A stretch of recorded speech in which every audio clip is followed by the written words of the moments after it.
All right, we are back with another pick'em video. It is Friday, March 6th in the NBA. We got a 7-game slate, which is typically the sweet spot, but we had a big slate yesterday. Ton of teams on a back-to-back, so we're not even getting some lines for some teams out there. But of course, I still got some plays that I'm liking, and that's what we're going to walk through today. So if that sounds cool, go and do me a favor. Leave the video a like, comment something down below, subscribe if you are new. All those good things give us good luck and tells YouTube to push this video out a little bit more.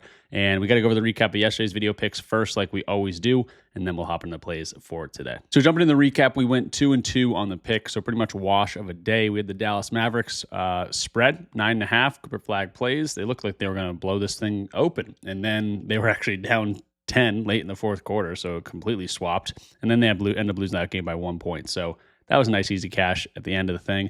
LeBron over 11.5 rebounds and assists. He cashed that easily as well. Let's talk about the losers. Jaden McDaniels, I think he just get unlucky sometimes, and when he starts, the game with 3 fouls, never gets into a groove. Actually ends up with 8 points, but only played like 21 minutes. And Anthony Edwards ended up playing. So kind of everything, perfect storm for McDaniels not to get there. Typically going to play much more time than that, especially in a closer game. And then Royce O'Neal over his 2.5 threes. We laddered this up to 3.5, 4.5. Took about 0.1 units on each of those. So we actually went down like 0.4 units yesterday. But Royce O'Neal and Jalen Green, I hate that combo. Honestly, Royce O'Neal didn't get there. He sucked. He only played 18 minutes, 1 for 4 from 3.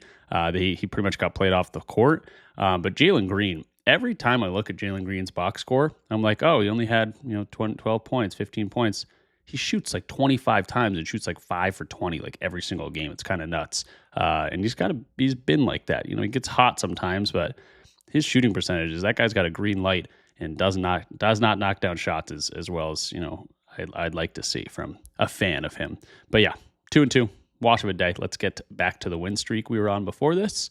And let's do it with the first play. So jumping into Props Madness like we always do to start talking about our plays. If you're watching this video and you're like, I got to try this tool out, you can. Link in the description down below, 25% off your first month. And our first play is going to be Toumani Camara under his 2.5 threes. A little bit of juice here, -125, but I don't mind it because it's a perfect matchup for him to stay under, and he hasn't been hitting this anyway. A couple injuries here, sure. Denny Advia is out, 40% hit rate without Denny Advia. I mean, he's doubtful, probably not play.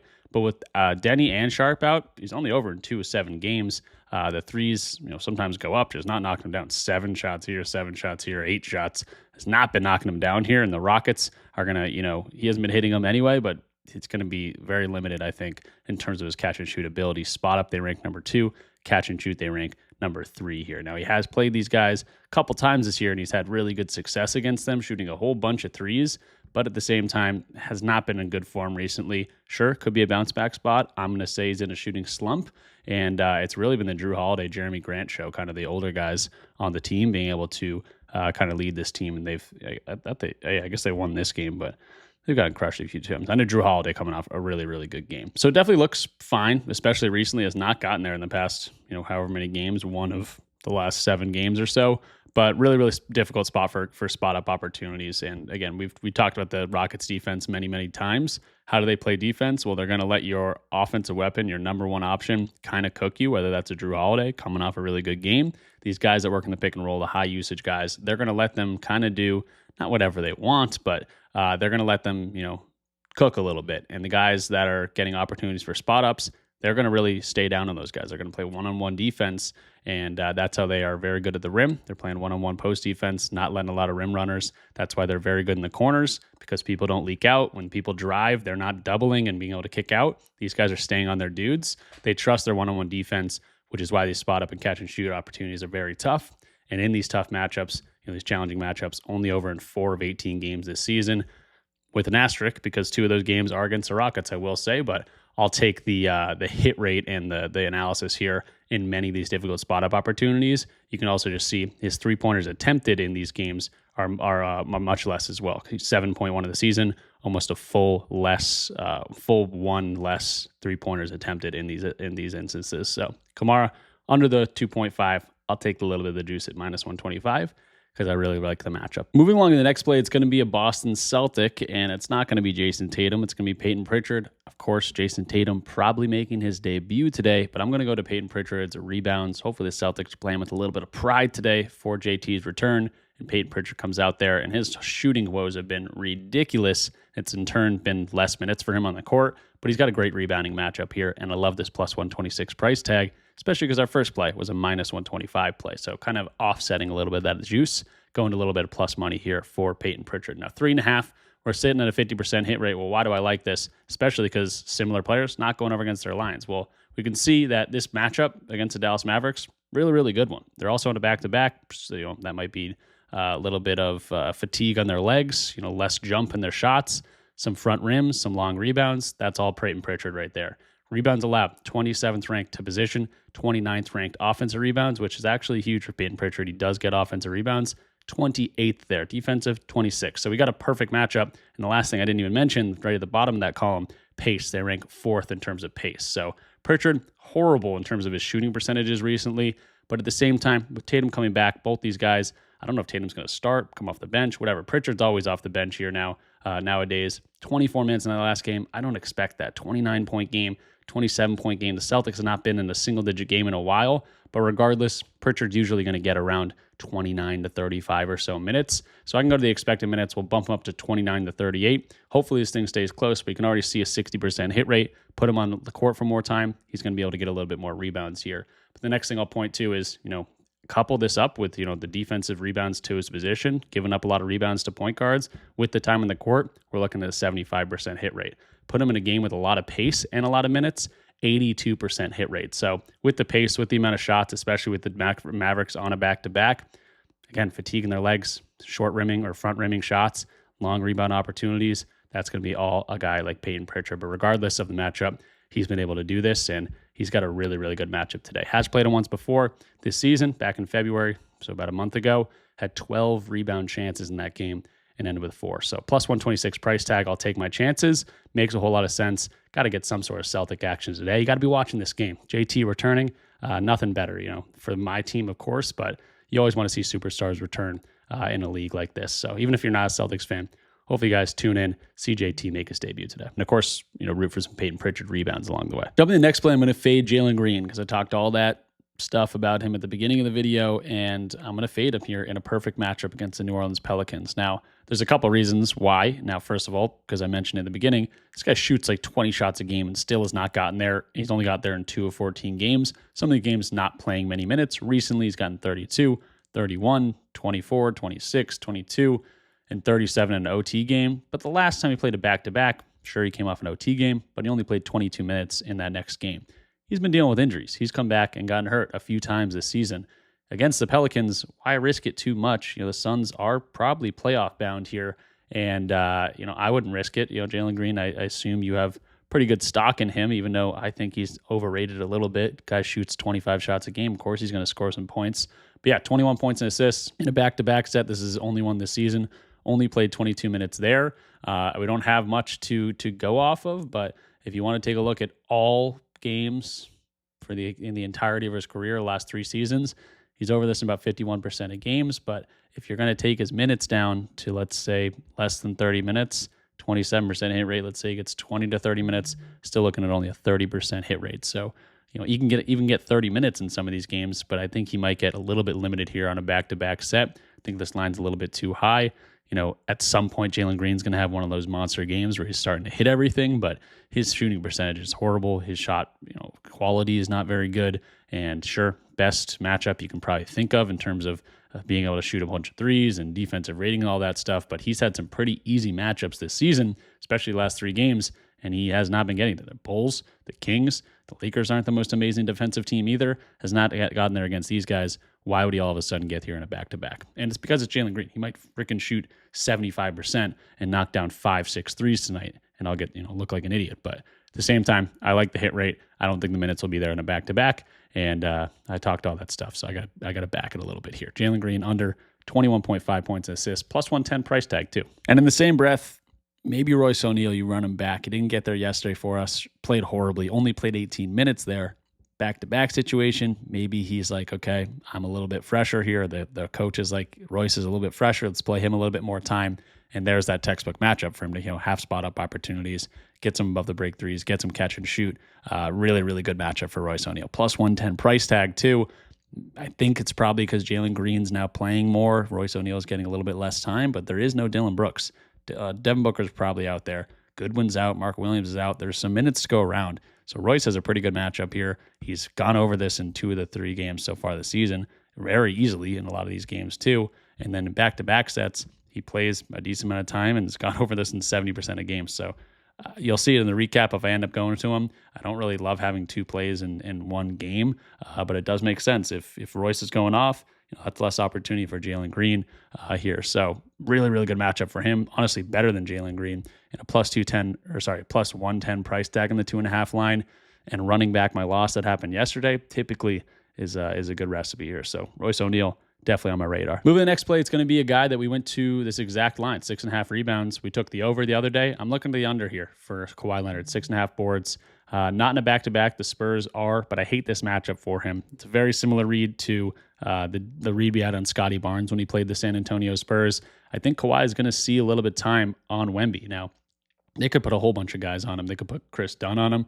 Derrick Jones Jr. could see some Wemby time, but I'm assuming Kawhi does see some of that time. He's one of the better defenders in the league. And the reason we went to Scotty Barnes is under, if you remember, about a month ago or something, is because if you're going to be on Wemby and you're a smaller guard, you're going to be on him like glue. Shot goes up, you're going to be boxing him out. He can't, physically go over you. He might be able to reach over you and grab a rebound, but he can't go through you. So you box him out, try to keep him off the glass. That means your opportunities for rebounds are going to go down a whole lot more. So that's the kind of thought I have here. There's also blowout potential. This is a 7-point spread, but to be totally honest, I'm favoring the Spurs here, even at a back-to-back set. They've been pretty good in back-to-backs. 7 points doesn't seem like enough. I think they might smack these guys around. So any sort of loss, big blowout loss, Kawhi is typically not going to get there. We can see, in these games that they're losing. Splits of games they just lose. He's only over this in 40% of games. But if you're going to lose by 10 plus points, Kawhi is going to be one of the first guys to lose some minutes if it's going to start getting out of hand. So I like that angle as well.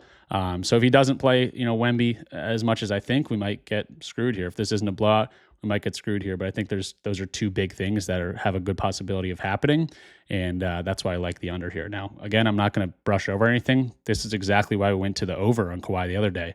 There's no John Collins. He turns into a much better rebounder without a guy like John Collins. There's no Zubac. He turns into a much bigger rebounder without these big guys on the court. So he'll be in that rebounding matchup. At the same time, he is one of the bigger dudes. At the same time, he could probably play small ball against Wemby and play him pretty well. So he might get that assignment, which in turn should lead to less rebound opportunities. So I'm taking the under on Kawhi. Hopefully comes through for us once again, just the other way this time. So that'll do it for the official video picks, but if you want to stay tuned, I do have a couple leans that I want to go through, and got to shout out a few places, and one of them is going to be Underdog. These are our last 4 slips on Underdog, guys. They just made 2-mans their most optimal slip type. It's not 5-mans or 6-mans. You don't have to be chasing those big monies. You don't have to, withstand a few days of losing, 7 days of losing, and then try to get that one win. 2-mans are literally optimal now on Underdog. You want to be checking it out. If you sign up using my code RichPicks, you get to play $5, and they're just going to load your account up with $75 in bonus bets. And if you use my code and sign up today or whatever soon, comment something down below. I'll probably give you a free month in my Discord. Just say, hey, I signed up for Underdog. I want to get your slips, and that's how you get access to my Discord community for free if you want to do that. So sign up for Underdog, use code RichPicks. There'll be a link in the description down below. Absolute no-brainer. And while you're at it, guys, sign up for Pick It as well. If you want to be tracking your plays, which you should be wanting to track them, you want to know if you're winning or losing. If you're throwing money away, you got to change things up. If you're doing well, you want to know that too. Pick It's the way to do it. It's also code RichPicks. When you sign up for Pick It, totally free bet tracker for you guys to use. They just Venmo or PayPal you $3 or $100 once you sync that first sports book. So shout out to Underdog, shout out to Pick It. Do both of them. Links in the description down below. Absolute no-brainers. So jumping to the recap of what we talked about in this video, 5 official video picks. We'll start with the Suns players because they're both 0.75 units here. Royce O'Neal, we're running back our loss from yesterday, getting the 2.53 pointers, plus 110 price tag. We just need to win one of these guys to profit on them. And at the same time, it kind of correlates 1 over, 1 under. But Royce O'Neal, only 18 minutes yesterday, first leg of a back-to-back, so maybe he has the freshest legs. Maybe the coaches like that, and they run him out a little bit more. Same time, Jalen Green's been injured all season. He shoots a ton of shots, and he's not been very efficient. So why play this dude? Pelicans, why risk him injury? So hopefully he sees 25 minutes or less, and that would be great. And at the same time, Royce O'Neal maybe gets a little bit bumped there. So they correlate. Plus 110 on both of them. We just had to win one to profit on the Suns, but I'm not doing full units on both the dudes. Toumani Camara under the threes. Hate this matchup for him. Sure, he's done it against the Rockets. Very tough spot-up matchup against the Rockets this season, but how many times can he do it against a really good defense? Just don't like this matchup for him. And hasn't been getting there recently anyway, so we'll pay a little bit of juice. But we'll make up for it with the Peyton Pritchard line over his 3.5 boards. Tatum back, hopefully the Garden's writhing with energy. Could be a blowout situation. We haven't seen the Celtics in a close game in a while. They either get blown out or they do the blowing out. And with the energy of the Garden today, I would expect maybe the latter there. So Peyton Pritchard over his boards, high-paced game against the Mavericks, has already done it against them. They give up a ton of rebounds. I like his chances here. Hopefully it's not a 50-point game at halftime or something crazy. But that's just me being a green-goggled Celtics fan. And then lastly, Kawhi Leonard under his 6.5 boards. Hate the matchup for him. Hopefully he sees a little bit of time with Wemby. Maybe it's a blowout. A lot of good things to potentially like for this under for Kawhi. So we'll take the minus 115, 4.5 units down on the slate, and really liking it. Despite all the back-to-backs, found some plays I'm really, really liking. And I got a couple more if you want to stay around, because I got a bunch of leans actually that I'm very close to going to. I might not go to them right away, and I don't want to put them towards the record just yet, but definitely ones I'm considering. Concanipple to get some threes against some high-paced teams. He's over in 55% of games. Has played pretty well against this Heat team. 5 threes on 13 attempts, 5 threes on 11 attempts. And, hopefully this isn't a blowout, and it could be a great spot to look at a guy like Concanipple. Also, great price tag on the 3.5 threes, plus 115. Pretty nice right there. The next guy I'm looking at would be a guy named, Amin Thompson. 17. So I was looking at this as 16.5. You can probably still find it 16.5. Well, you're getting pretty good price tag at 17.5. We've talked about this before. High pace again, going up against the Trailblazers.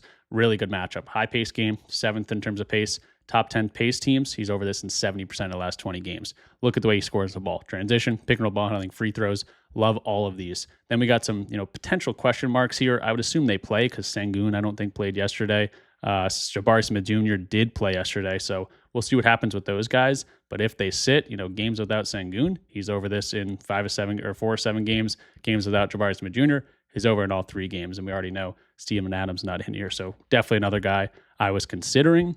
Another dude I was just looking at would be Austin Reeves, who's finally back up to his normal minutes here. Now, obviously, the hit rate looks horrible, but I'm looking at the over 23.5 points. LeBron, doubtful. That's the main reason here. So he's finally back from injury, got it to have, the ramped up minutes and finally back to normal. Without LeBron, he's over this in 84% of games, averaging 29 points per game. He's going against the Pacers. Do I hate this matchup? Absolutely not. Pick and roll ball handling, free throws. He can do it all against this team within 10 feet. Similar types of players. It makes a whole lot of sense to me. Honestly, I should add this to the to the slip here right now because it looks so good. But minus 120 price tag, it makes sense. Probably no LeBron. He should be out there getting more shots. And hey, this is a back-to-back set too. So back-to-backs. He's over this in 3 or 5 games, getting a little bit less time potentially because he's coming back from injury, but that's been now, over a month ago. So no LeBron, looks pretty dang good.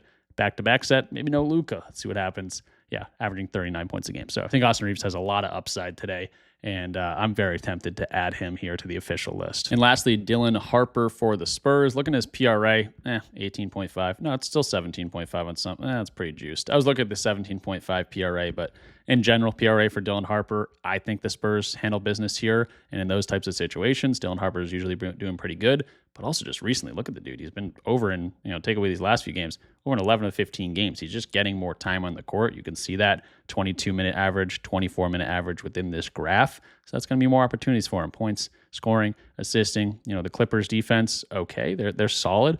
But I think they might smack these guys around a little bit. And that will go hand in hand with Dylan Harper. Probably having a little contribution, but maybe even playing a little bit more down the stretch. So that's the last one that I got. But a lot of leans, and I think a lot of them make pretty good sense. Honestly, I want to add them all to the official report, but I'm keeping it to the top plays that I have out there, and then those other guys are really good too. I just wanted to point them out. Get the right price. They're definitely worth playing. So that'll do it for me. Give us some good luck. Smash the like button. Comment something down below. I love reading all your comments. If you agree with me, if you don't agree with me, if you're just saying what's up, I love reading them all, and I typically respond to most all of them too. But yeah, that's it. Do me a favor. Sign up for Pickett using my code RichPicks. Sign up for Underdog using my code RichPicks. Get a free month in my Discord community while you're at it. Read the descriptions. Both code RichPicks, Pickett, and Underdog. Those are the 2 to do today. And if you haven't already and you watch these videos, what are you doing? It's absolute no-brainer for both those. So I'll see you guys in the next one.